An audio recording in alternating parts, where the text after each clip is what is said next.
رب کا قرآن سبحان اللہ، بنا دیا ایک مکان.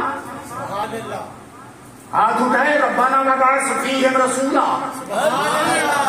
میں سوچ میں پڑ گیا، میری ایک اپنا اسٹائل ہے، میری ایک عادت ہے، میں سوچتا ہوں، رکتا ہوں، ٹھہرتا ہوں، وقت لیتا ہوں کہ پروردگار عالم یہ جو دعا مانگ رہے ہیں تیرے خلیل ہیں، ان کی پشت میں ہزاروں نبیوں کا تو نے نور رکھا ہے، یہ خود رسول ہیں،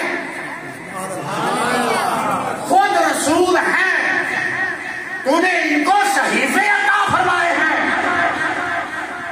تیرے گوڑے جا رہے ہیں. خود منصب رسالت پر ہوتے ہوئے یہ دعا کریں ربنا وبعث فیہم رسولا. وجہ کیا ہے؟ فرمایا ہاں یہ رسول ہیں، اور جس رسول کے آنے کے بابت دعا کر رہے ہیں وہ ان کا بھی رسول ہے، کائنات کا بھی رسول ہے.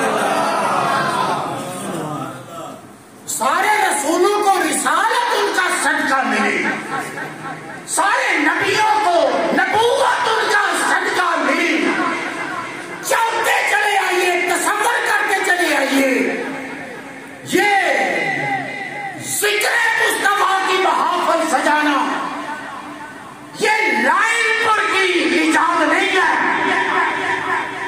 کہ میرے والد گرامی رحمت اللہ تعالی علیہ کے استاذ گرامی محدث اعظم پاکستان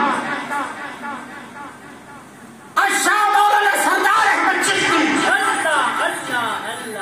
انہوں نے یہ طریقہ ایجاد کیا ہے. نہیں، نام کے پیر و مرشد استاذ امام احمد رضا نے یہ ذکر مصطفیٰ کا محافل کا سلسلہ ایجاد کیا ہے.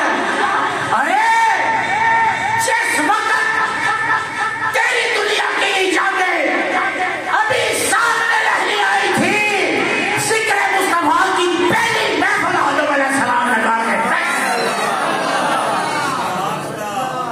ارے تجھ کو کھائے تب ایسا کرے. تیرے دل میں کس سے بخار ہے؟